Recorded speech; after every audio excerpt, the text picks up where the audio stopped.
Muy buenas tardes y bienvenidos a las noticias de hoy. Los saluda Ilse Fernández.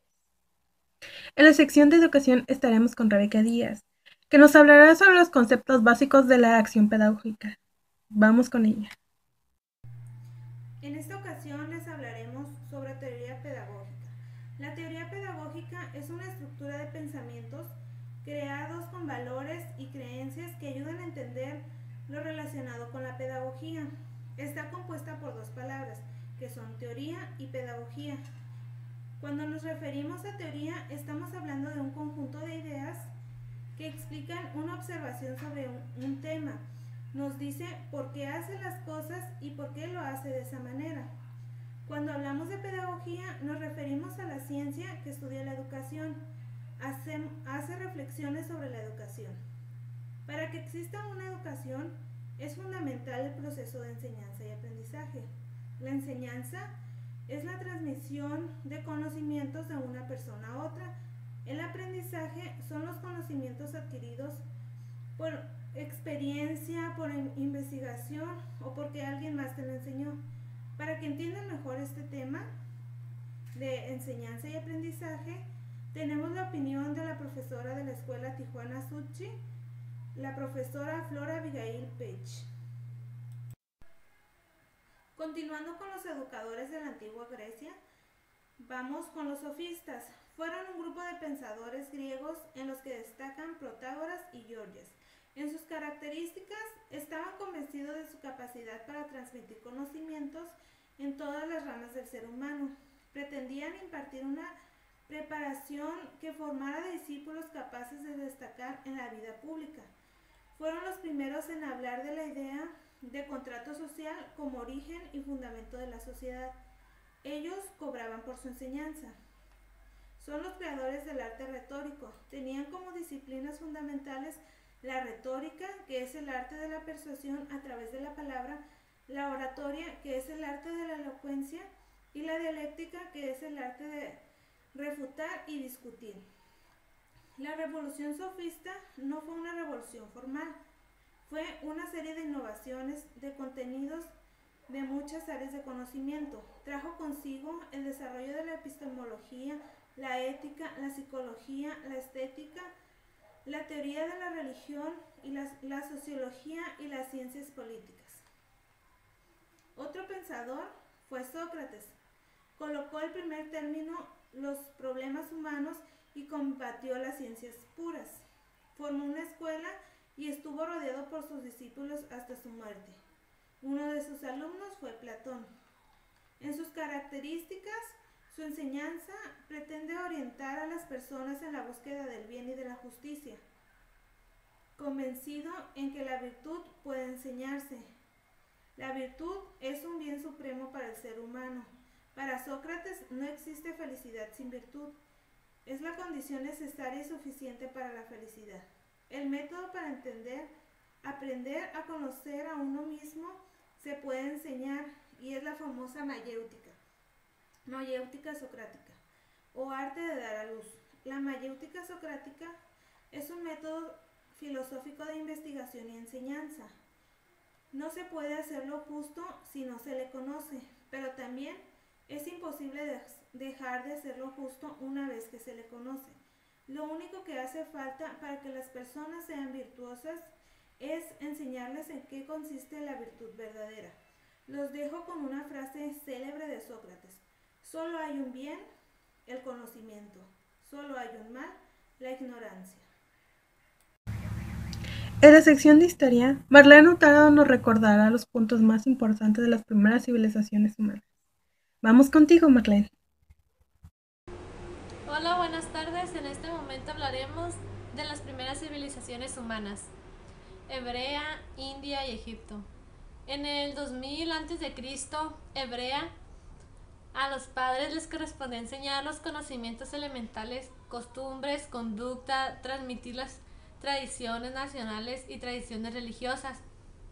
La educación de los niños, especialmente moral, estaba encargada de la madre o la nodriza. La nodriza pues es la mujer que amamanta niños o cría que no son de ella. y una de las más importantes educadores de la cultura era el sacerdote, que tenía la responsabilidad de enseñar al pueblo sobre los preceptores de la ley y sobre la historia del signo de Dios.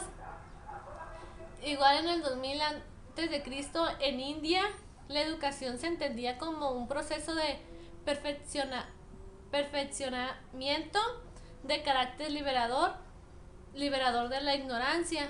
La educación no consistía tan solo de transmitir conocimiento, sino también de guiar, de orientar y facilitar el progreso espiritual. Tenía dos funciones. Una función de esa es la primera función del educador, es de engendrar al que ya haya sido engendrado, provocando un segundo nacimiento, el espiritual. La segunda función es alimentar, nutrir espiritualmente a los que ya han sido engendrados espiritualmente.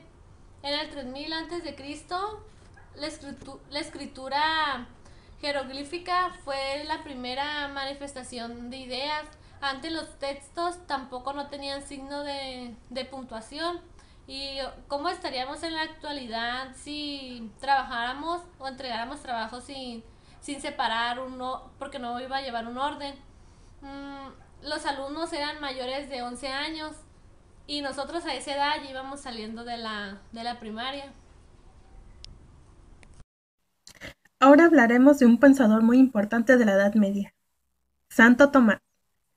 Su método educativo define los contenidos de la fe, rechazando las objeciones de los adversarios, demostrando la posibilidad de dicho contenido. Sus conceptos propios de la educación estaba basada en la disciplina de la sabiduría. Científicamente da respuestas a las certezas naturales del razonamiento, a los principios del conocimiento humano y al realismo integral. Es la unificación de la verdad revelada y la fe, la razón natural y el sentido común. Todas las verdades de Aristóteles y otras verdades neopláticas, junto con los textos de las Sagradas Escrituras, creando una nueva filosofía teológica del cristianismo. También aplicaba la enseñanza de la filosofía cristiana.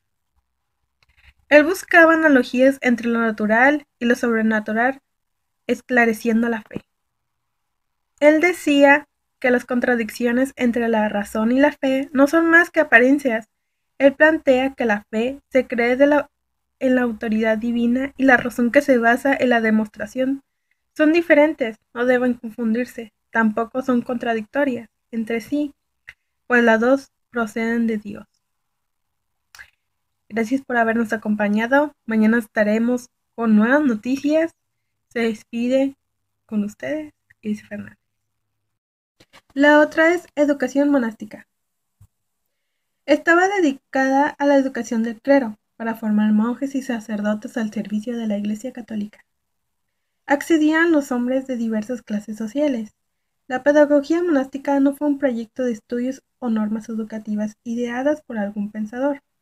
Los obispos se preocuparon a lo largo de la alta sociedad media de la formación de aquellos jóvenes que querían acceder al sacerdocio. Recomendaban de esta forma a los párrocos esta formación, construyéndose en las escuelas parroquiales. Ellos mismos organizaron junto a las catedrales centros de estudio que se recibieron el nombre de las escuelas episcopales o catedralicas. Para finalizar, hablaremos de los métodos y modalidades educativas de la Edad Media. Una de ellas es la educación caballeresca. Se inició cuando los nobles aspiraron a una vida más refinada en las cortes. Las condiciones sociales y políticas de esta época hacen que surja este tipo de educación que busca un tipo de hombre que se distinga por sus condiciones guerreras. Su ideal de la educación caballeresca era formar caballeros con valores de valentía, veracidad, fidelidad, justicia, consagrado a valores de buena fe, altruismo y cortesía. El ideal perfecto caballero era la formación espiritual física.